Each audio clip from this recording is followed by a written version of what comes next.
Il y a si longtemps que je ne t'ai entendu parler. Je voudrais m'en donner l'occasion. Parle? Où cela? Mais qui parle? Il me semble presque que je m'entends parler moi-même. Seulement avec une voix plus faible encore que n'est la mienne. Ne te réjouis-tu donc pas d'avoir l'occasion de parler? Mon ombre parle. Je l'entends. Mais je n'y crois pas. Tant mieux si nous sommes patients tous deux, de la même façon, tandis que la raison se tait. Mettons que cela soit, et n'y réfléchissons pas davantage. En une heure, tout sera fini.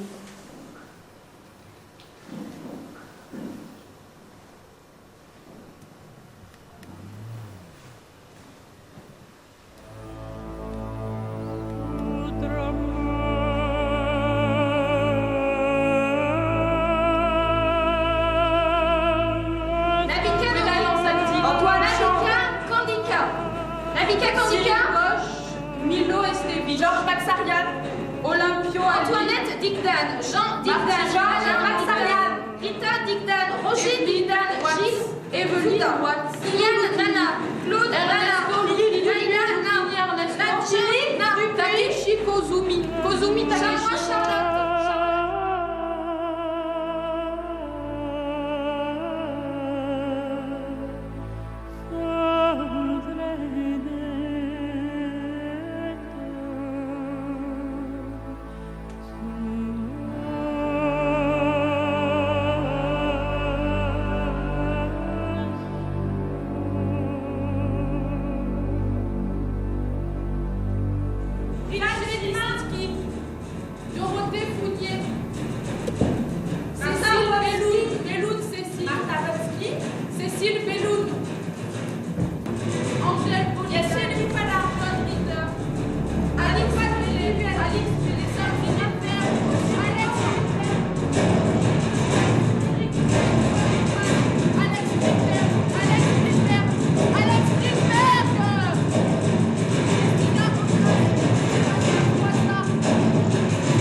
la place du peuple.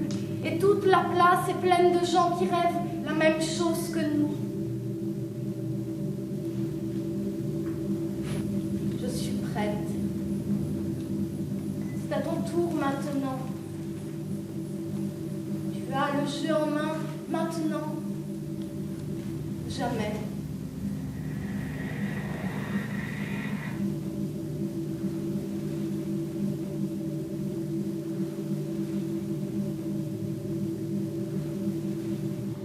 Mère endeuillée. Chemin faussé. Bras, Taillé. langue, Nouée. audition, Obstruée. rêve, Isolé. Doigt coupé. sacré, crispé. Amour glacé, Glacée. enfant enlevé, voix étouffée, silence éternisé, Silence éternisé. Silence éternisé. silence éternisé, Silence éternisé. Silence éternisé. Innocent déporté.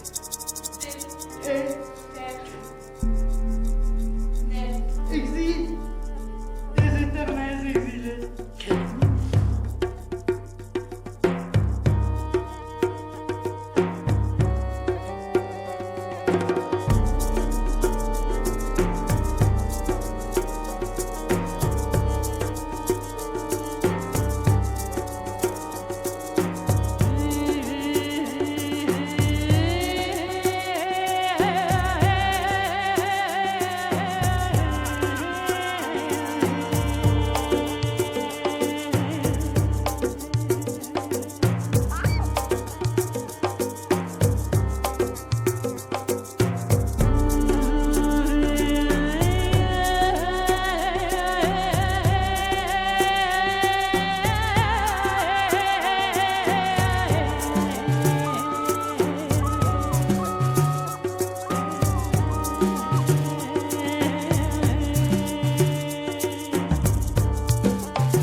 J'ai appris les règlements. Les règlements pour l'intérieur, les règlements pour le dehors. J'ai appris les règlements pour ici-bas, les généraux. Les particuliers, les clauses, les bas de page, les astérix. Fichier. J'ai circulé sans visa dans les territoires où il était interdit de circuler sans visa. J'ai traversé l'écriture. Interdit de marcher. J'ai marché dans des territoires où il était interdit de marcher sans visa. J'ai circulé dans un territoire.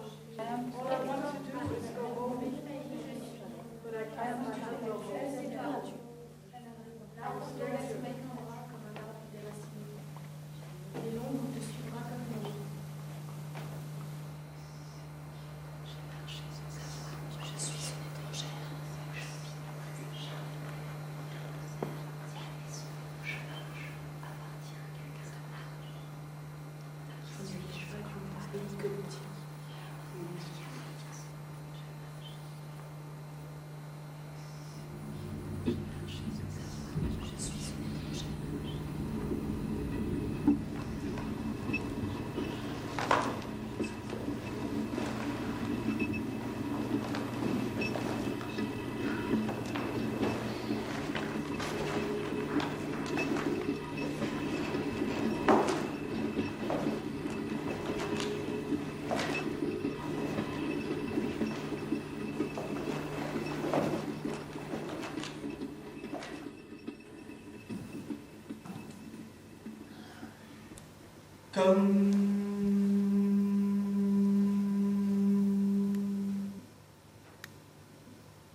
Une fin sans seuil, l'ombre.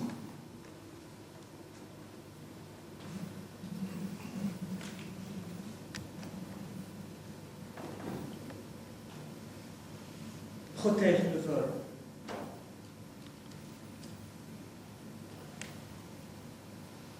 De sa pliure.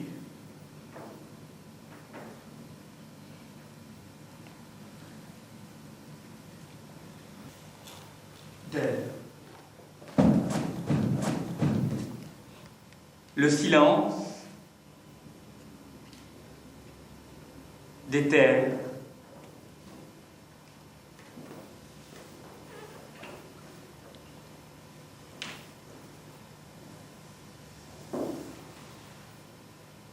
Enterré.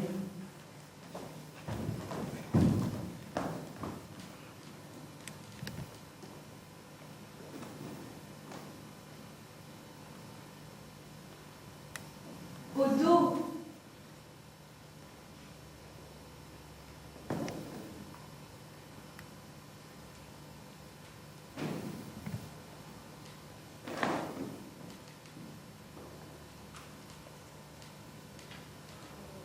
Du monde.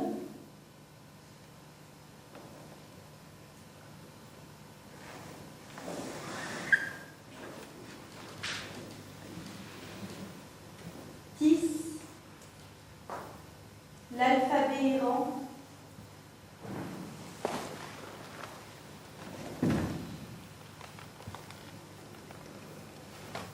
Donge.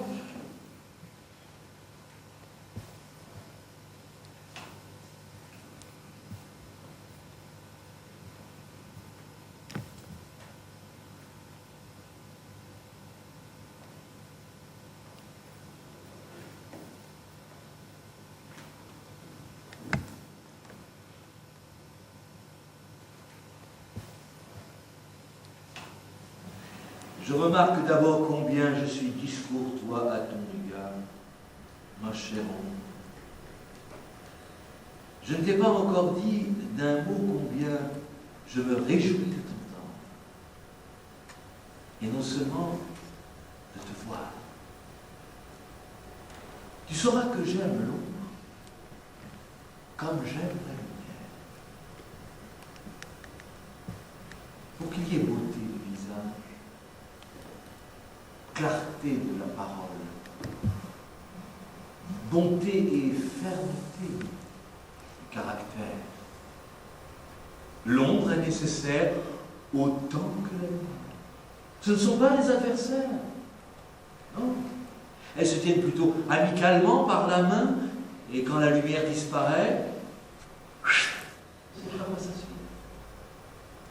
Je hais ce que tu es. La nuit. J'aime les hommes parce qu'ils sont disciples de la lumière. Je me réjouis de la clarté qui est dans leurs yeux quand ils connaissent et découvrent cette ombre que tous les objets montrent quand le rayon du soleil de la science tombe sur eux. Je suis cette ombre. Encore. Je crois te comprendre, quoique tu te sois exprimé peut-être un peu à la façon des ombres. Mais tu avais raison. De bons amis se donnent ça et là pour signe d'intelligence un mot obscur qui, pour tout tiers, doit être une énigme. Et nous sommes bons amis, donc assez de préliminaires, veux-tu? Quelques centaines de questions pèsent sur mon âme et le temps où tu pourras y répondre est peut-être bien court. Voyons sur quoi nous pourrions nous entendre en toute hâte et en toute paix, veux-tu?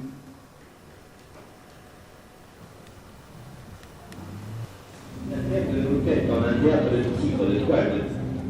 Toi et le tombeau tombant en topaz du torrent de la nuit.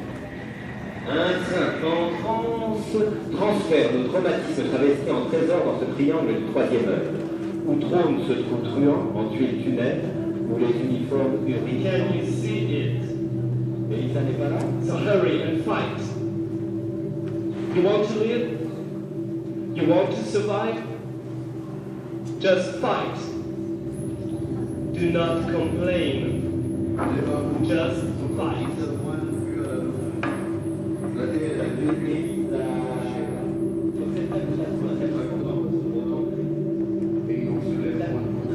Ah, il riait aussi ce mardi 6 mai 1935, au Folies Wagram.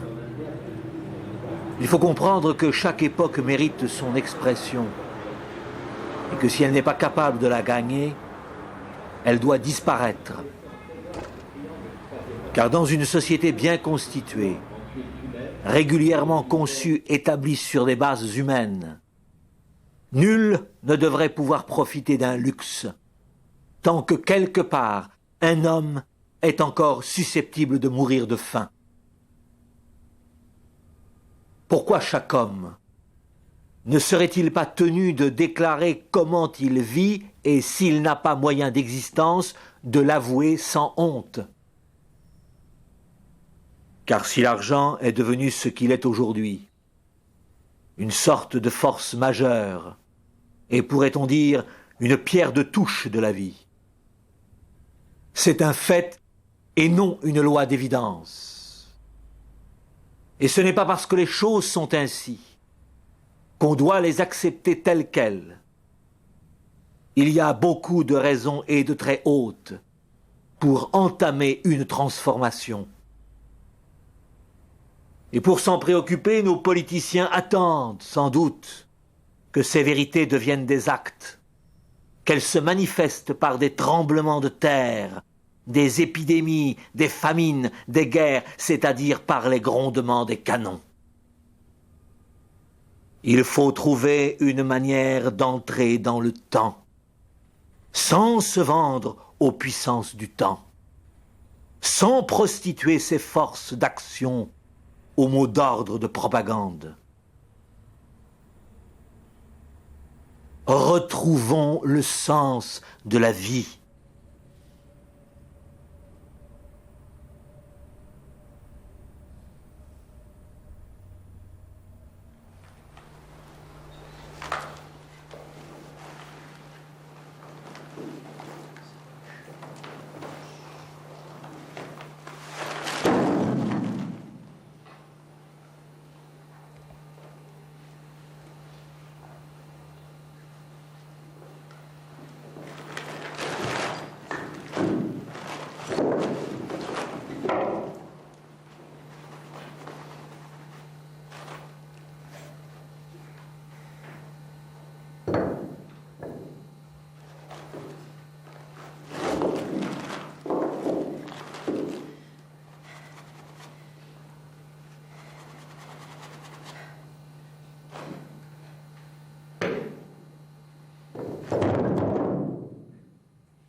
voilà, entre deux frères, deux traîtres, deux larrons, deux imbéciles,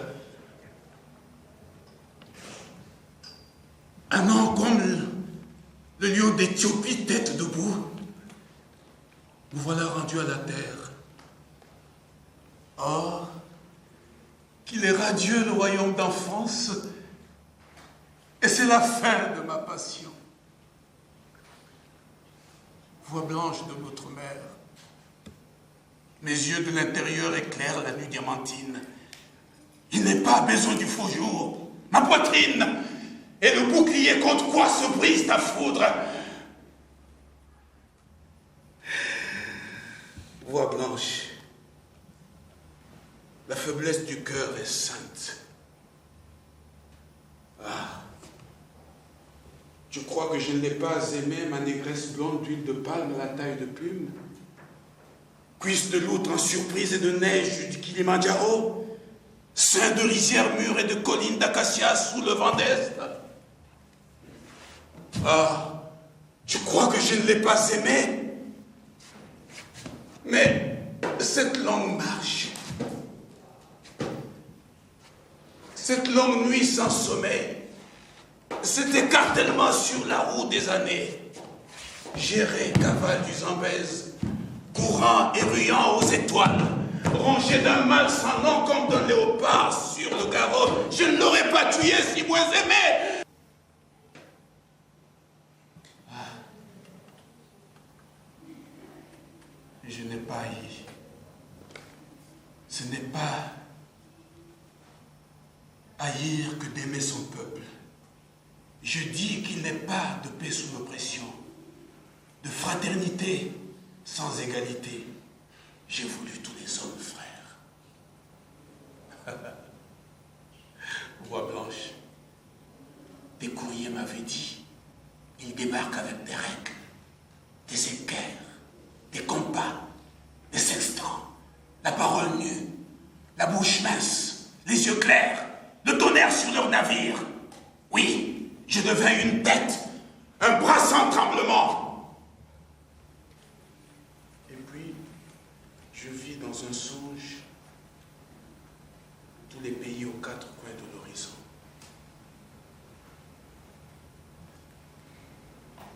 Tracés par les doubles routes de fer, les forêts fauchées, les collines anéanties, vallons et fleuves dans les fers.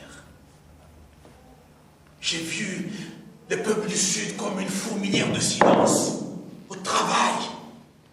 Le travail est sain, mais le travail n'est plus le geste. La voix ni le tam-tam ne rythment plus les gestes des saisons. Peuple du Sud, dans les ports, les mines, les chantiers, les manufactures, et le soir, ségrégés dans les crânes de la misère. Et les peuples entassent de l'or noir rouge, et ils crèvent de faim. Et je vis, sortant de la brume de l'aube, la forêt des têtes laineuses, les bras fanés, le ventre cave, des yeux et des lèvres immenses, appelant un Dieu impossible. Pouvais-je rester sourd à tant de souffrances bafouées à un voix blanche? Moi, je ne suis pas le poème. Je ne suis pas le tam-tam. Je ne suis pas le rythme. Je suis celui qui accompagne. Je ne suis pas le poème qui jaillit de la matrice sonore. Je ne fais pas le poème, non, je ne fais pas le poème. Je ne suis pas la mère, mais je suis le père qui le tient dans ses bras et le caresse. Et moi, je suis la pirogue qui fend la rivière, la main qui serre dans le ciel, la baguette sculptée qui laboure et bat le tam-tam-tam-tam.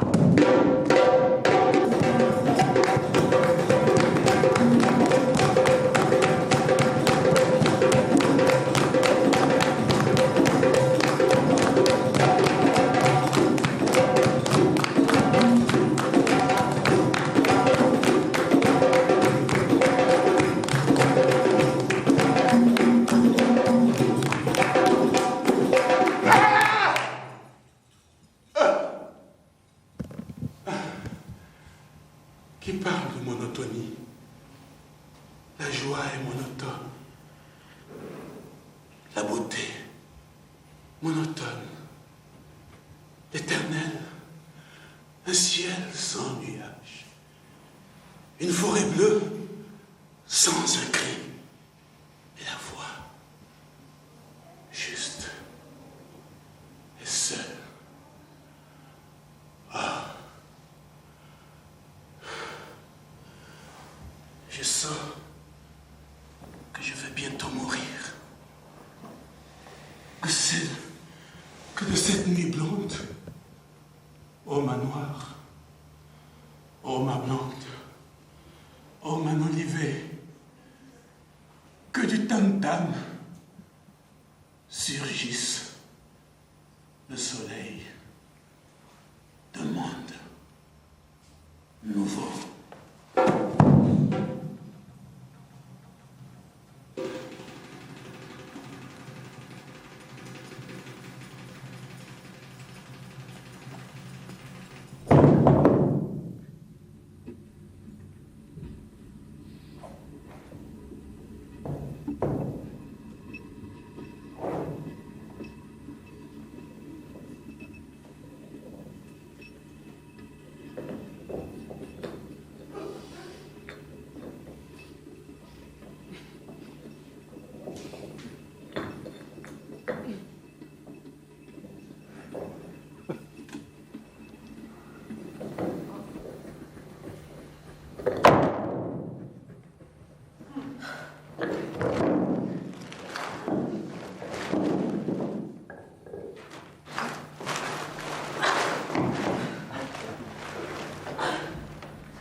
Un survivant. Je me bats pour survivre. Je combats mes terreurs. Je survis en combattant mes terreurs. Je suis un vrai survivant. Mais je ne me plains pas.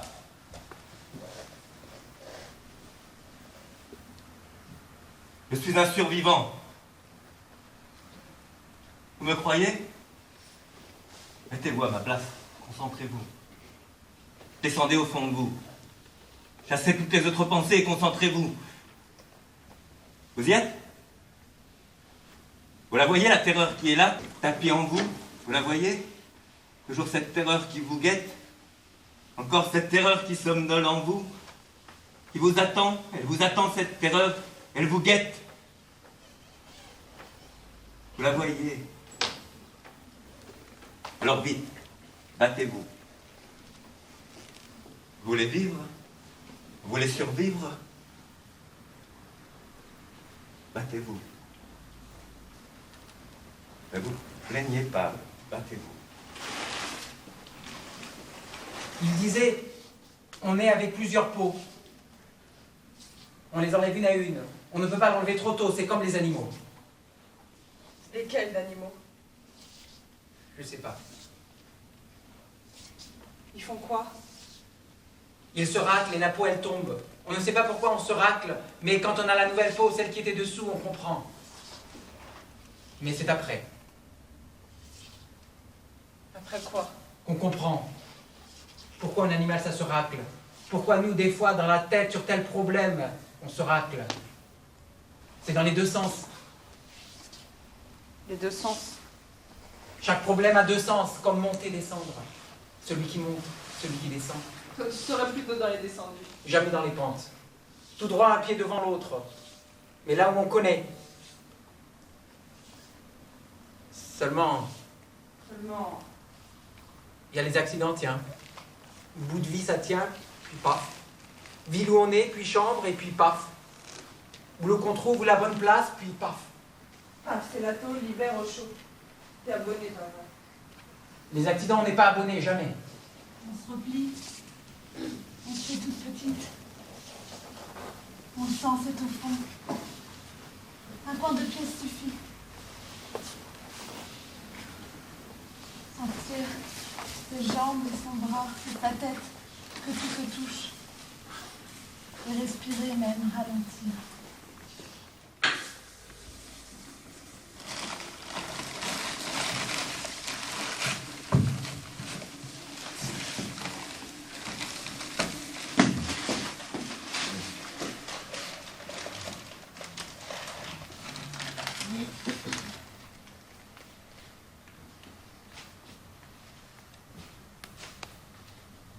C'est de naître avec des mauvaises dents qui gênent.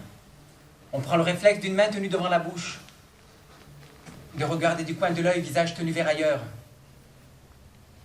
On se dit que forcément l'autre, c'est ça qu'il regarde, vos dents qui sont de travers ou qui sont noires et d'autres tombées.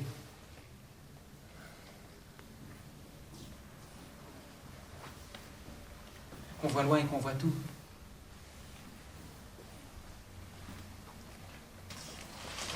J'ai connu des villes bordées par la mer et remplies de vent.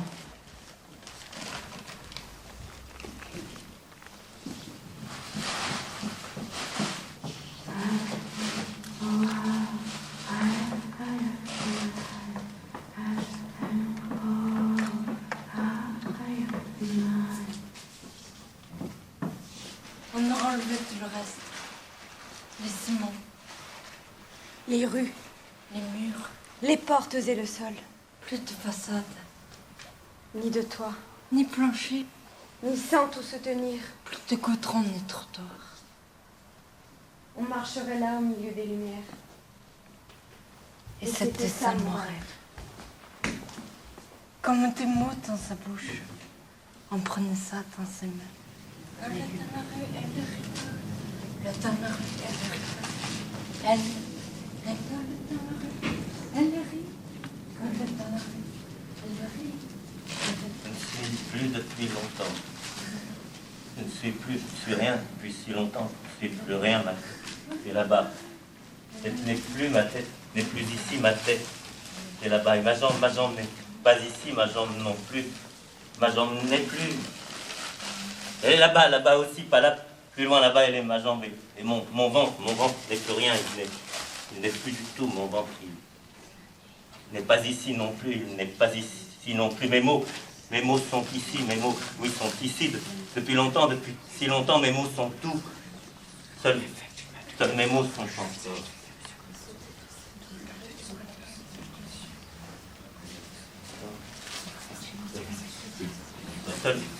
Seuls mes mots sont encore.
L'exil n'est-il pas originel?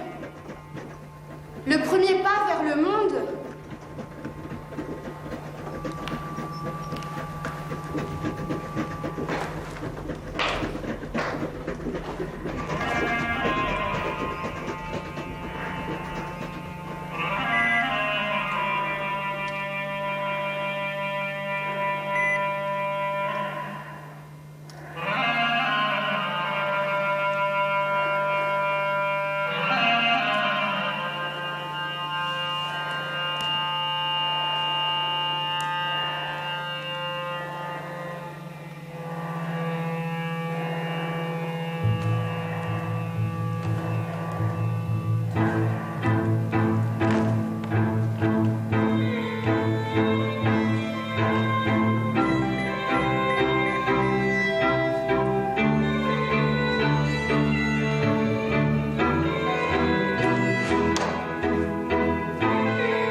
Il y a quelqu'un?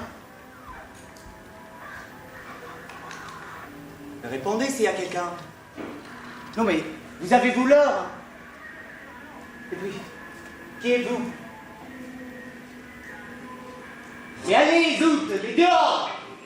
Il ne vous suffit pas de nous interdire. Il vous faut encore nous chasser quand on surgit dans votre tranquillité. Alors, j'y suis. Vous êtes en insécurité. Pourquoi dites-vous nous? Vous voudriez peut-être que je vous dise un nom, une profession, un numéro de sécurité sociale, enfin toutes ces choses que vous avez inventées pour oublier de vous énoncer. On va pas recommencer. Je ne cherche plus à vous identifier, mais tout de même, pourquoi moi? Pourquoi pas le voisin? Pourquoi pas un autre? Mais vous, le voisin, tous les autres aussi, quand ils ne refusent pas, quand ils veulent bien garder un petit moment d'accessibilité. Je comprends pas. Regarde au loin cette fenêtre nue. Une ombre la dépasse. Elle tourne les heures de demain et ses caresses remplissent tous les mystères. C'est une femme sous l'acier et la faim. Elle marche un verre à la main pour la soif d'eau fraîche dont les siens l'attendent. C'est une course d'enfants dans les ruines de béton de cité, vers une terre sans partage. Accusé et tu prêches au lieu de participer comme tout le monde à changer ce qui ne va pas. Participer! Entrez, la fête s'achève!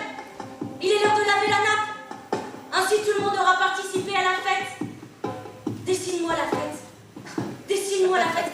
Dessine-moi la fête! Mais qu'est-ce que c'est la fête? Un pique-nique? Un anniversaire de mariage, de succès, je ne sais pas moi. Est-ce que tout le monde est là? Mais t'as vraiment le génie des questions impossibles. Qu'est-ce que ça veut dire tout le monde est là? Et bien sûr que tout le monde n'est pas là. Alors où sont les autres? Mais quels autres? Ceux qui ne sont pas à la fête.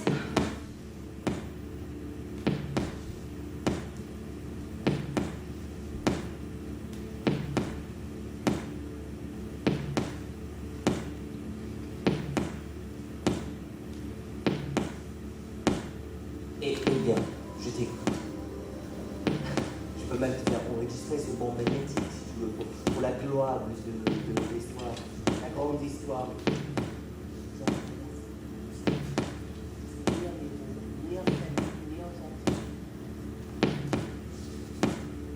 Mais toi, je te sais aussi capable de sang, de violence, d'accord?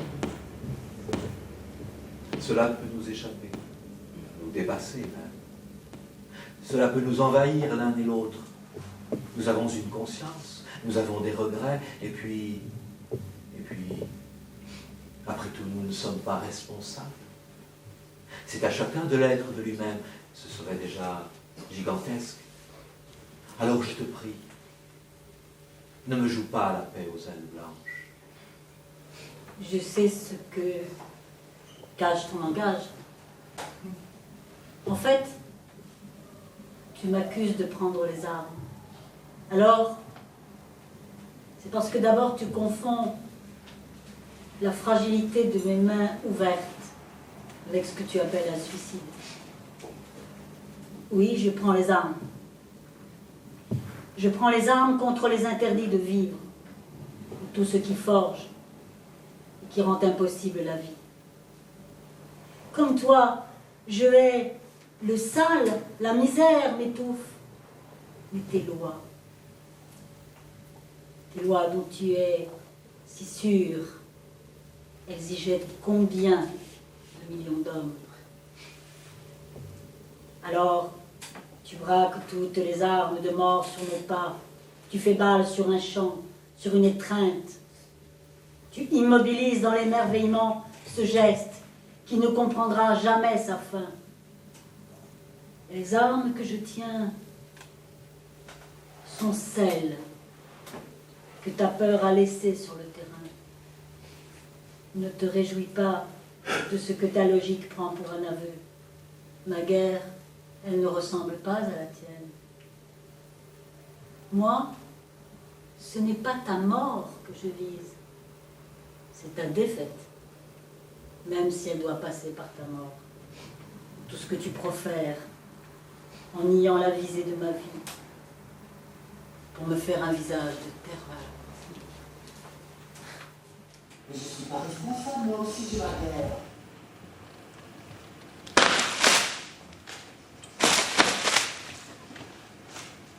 Je crois que tu ne m'as pas entendu. Mais tiens, d'ailleurs, ça me rappelle une histoire. C'était une petite pousse d'arbuste au milieu d'une pelouse bien tendue. Sitôt qu'elle dépassait la hauteur convenue pour qu'une pelouse soit belle, la faute de mauvais jardinier qui ne le voyait pas, enlevait. Mais ses racines grossissaient sous la terre et chaque fois, il avait plus de force pour jaillir entre deux tentes. Mais il s'en faisait pas voir pour autant. Alors, il poussa encore plus loin ses racines. Mais chaque fois, on ne le voyait pas. On le prenait pour une mauvaise herbe. Et ainsi, elle était allée presque au désert. Parce que là, il se disait, au moins, au milieu du désert, on le remarquerait. Il a pu vivre quelque temps là-bas, jusqu'à ce qu'un homme assoiffé tente de le déraciner pour se désaltérer de sa sève. Tu vois maintenant, ne pas être vu, ne pas être remarqué, quand il veut finalement se faire massacrer. Comme elle est belle, ton histoire. Mais pourquoi ne la vis-tu pas? Mais justement, moi, je veux pas crever pour rien ou presque rien. Mais pourquoi donc as-tu oublié de me raconter que les racines de cet arbuste avaient fait le tour de la terre? Et que derrière sa marche pouvait surgir toute une forêt pour les assoiffer, pour les affamer. Arrête! T'es en train de me faire dire n'importe quoi. Je ne te fais pas dire n'importe quoi.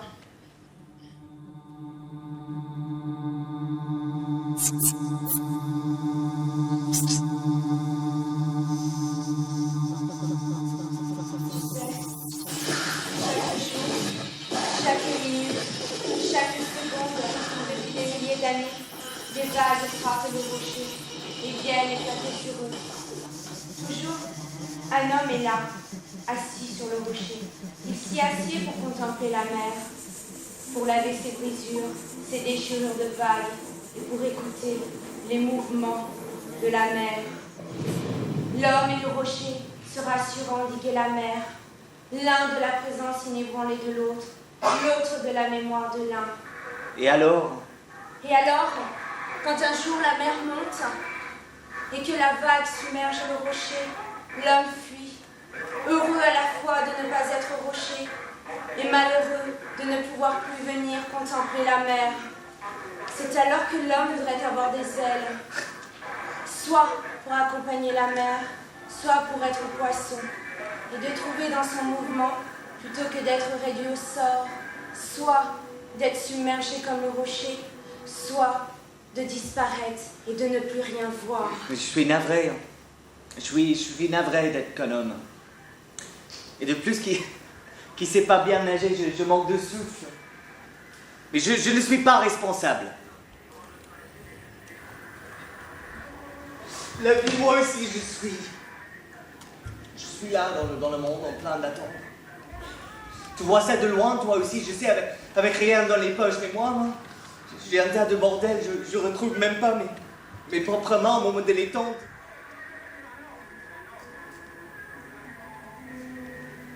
Vois-tu, les choses sont ainsi que tu marches, tu rêvasses, tu as les mains dans les poches et puis tu croises quelqu'un, alors tu vas pour lui tendre la main parce que il a un beau visage ce matin et puis c'est le premier sourire de la journée qu'il t'adresse.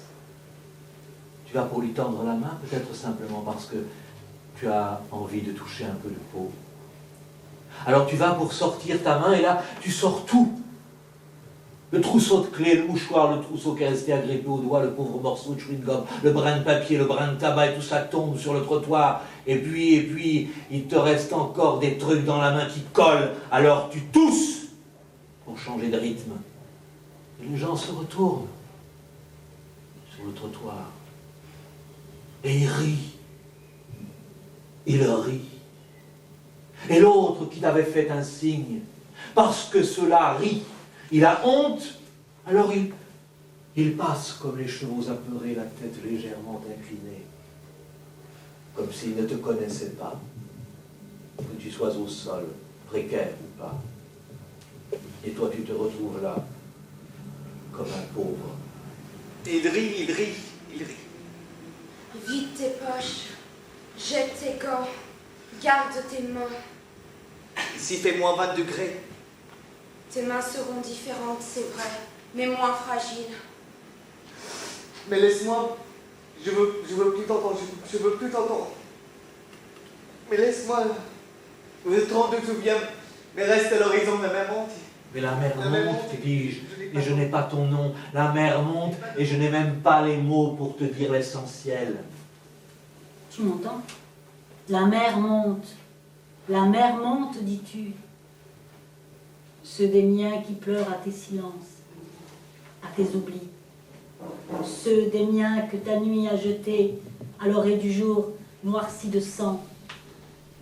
Tu as leurs mains si tu les accueilles et te rends à la beauté sans phare. Toi aussi, tu pouvais faire la haute mer avec les coques dispersées des vaisseaux. Regarde la fragilité de tes villes. Regarde tes bras arrêtés au milieu de tes cités sans partage. Tu te rassures d'infini. Vois de quel cruel soir on a distribué les rôles. Qu'est-ce qu'un arbre? Certains y trouvent, jusqu'à en mourir, la certitude de fraîcheur d'un jour aimant.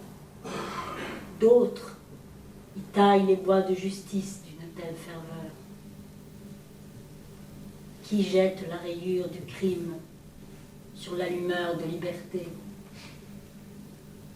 Tu dois écouter la terre, faire l'amour à la terre.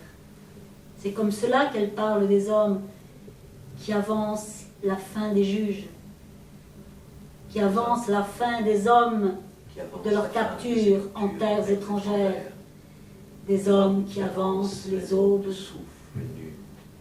des hommes qui avancent les cités sans porte. Ose ce qui tue. Ose ce qui tue. Bois à ta soif. Bois à ta soif. Bois à ta soif.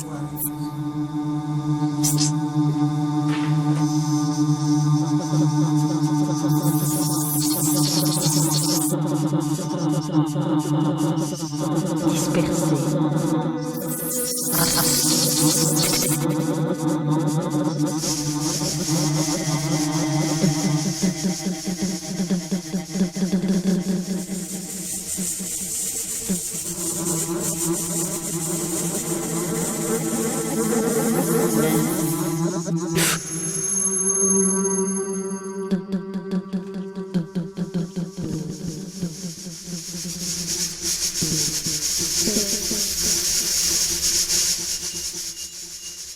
La nudité du silence traverse.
De tout ce que tu as énoncé, rien ne m'a autant plu qu'une de tes promesses. Vous voulez redevenir bons prochains des choses prochaines. Cela nous profitera bien à nous aussi, pauvres ombres. Car avouez-le donc, vous avez eu jusqu'ici trop de plaisir à nous calomnier. Calomnier ? Mais pourquoi ne vous être jamais défendu ? Vous aviez bien nos oreilles à proximité. Il nous semblait que nous étions justement trop près de vous pour pouvoir parler de nous-mêmes. Délicat, très délicat. Ah, vous autres ombres êtes meilleurs gens que nous, je le remarque. Et pourtant, vous nous appeliez indiscrètes. Nous qui nous entendons bien à une chose au moins, nous taire et attendre. Il est vrai qu'on nous trouve très très souvent à la suite de l'homme, mais non pas dans sa domesticité. Quand l'homme appréhende la lumière, nous appréhendons l'homme. C'est la mesure de notre liberté.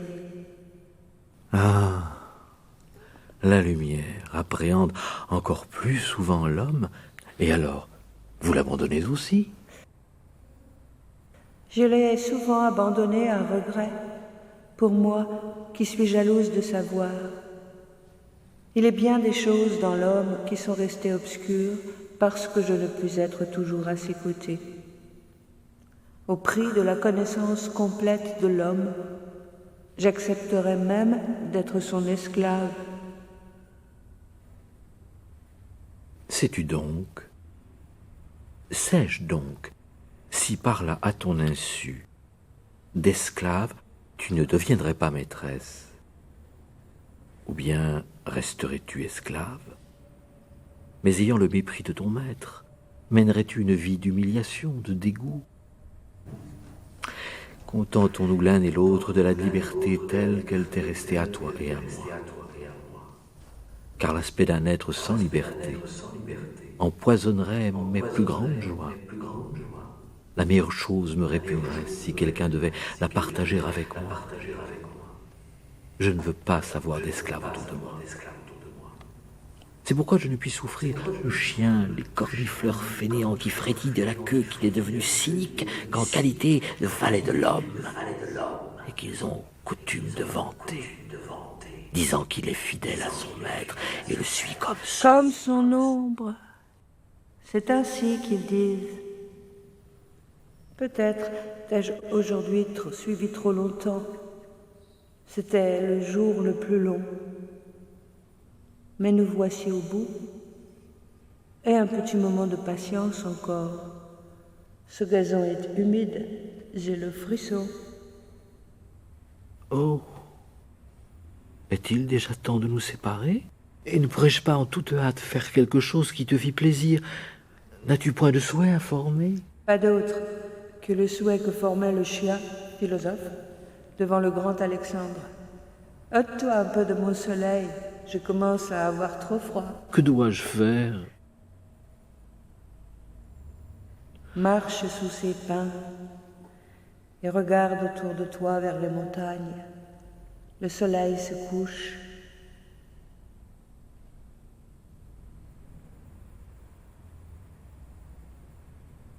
Où es-tu?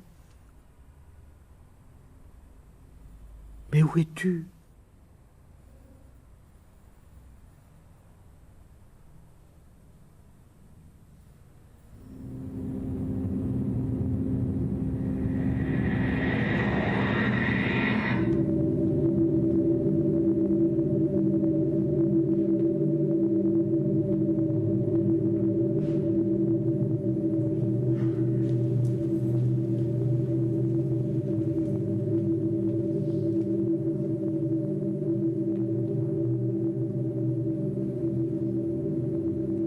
Il ne faudrait pas aimer les hommes pour leur être d'un réel secours.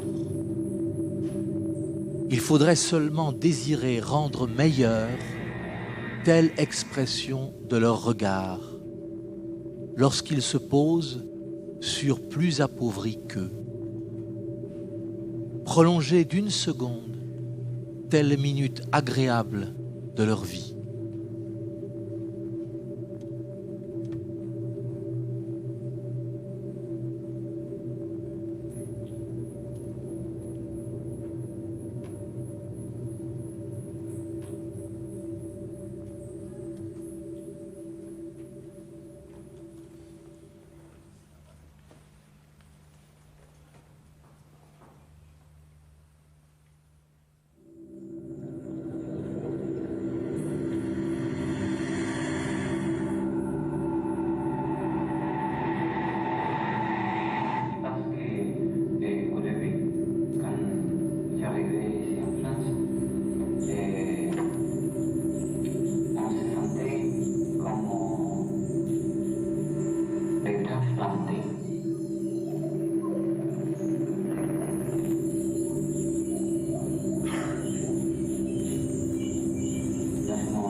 Elle s'allongera dans l'épaisseur des mots et nous nous y rejoindrons. Un chant très doux entrera par l'intervalle mutique des gestes de ne rien oser qui pût troubler le repos. La lumière de son vaisseau farouche précipitera la nuit aveugle dans le rêve d'autres questions. On entendra le souci des partages. Nous l'écouterons en sa clarté. Nous aurons le courage du trouble où plongent les écarts de pensée avec elle face à la langue de verre des débatteurs. Sa voix sera de voile d'intuition lumineuse sur l'impudeur des grands recels d'histoire sans ombre. Elle laissera place au silence. Nous nous rapprocherons d'elle pour écouter le chant de cette nouvelle proximité.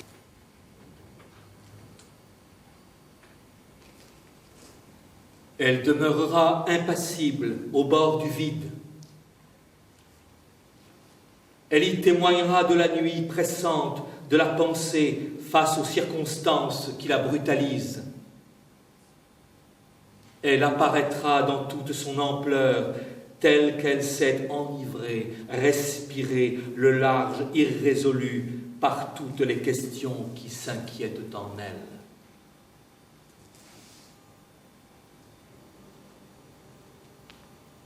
Elle l'apaisera par une ultime adresse dont il n'entendra pas le grand lointain. Elle s'étendra paisible, sur qui la vie se brise, avant comme après le regard entendu des cieux.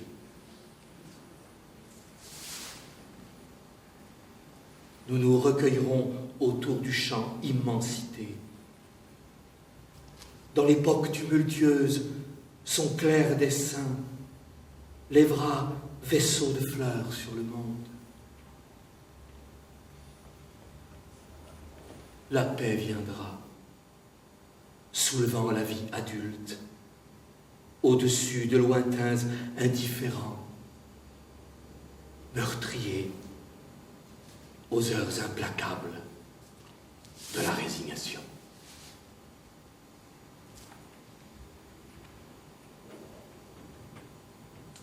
Elle se laissera envahir par cette tension poreuse, pénétrante, dont témoignent ceux qui s'éloignent. Elle ne fera aucun signe qui pût la commettre avec un autre désir que celui de révolution, lequel nous échappait, battait en retraite par toutes nos artères, jusqu'à nous laisser là, au bord de cette pause, devant le fleuve, qu'aucun reflet n'attardait plus. Elle se recueillera si fort que nous ne la reconnaîtrons pas et perdrons sa trace.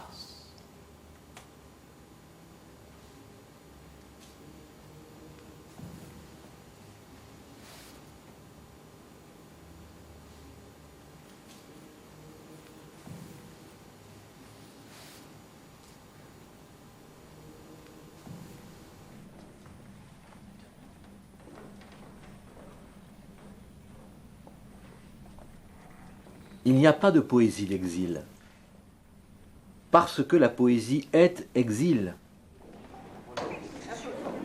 Elle est, je crois, ce perpétuel exil des mots qui s'arrachent à la langue de la communication.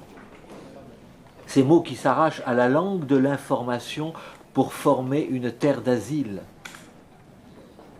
asile des mémoires. Et non pas la mémoire du passé, mais surtout la mémoire du présent, c'est-à-dire une mémoire confrontée aux nécessités de résistance contre la brutalité contemporaine. Et puis bien sûr la mémoire du futur, parce que ces mots parlent. Ils nous parlent des rêves inachevés, et que chaque mot exilé de la poésie va tenter non seulement de rappeler, mais surtout de faire vivre.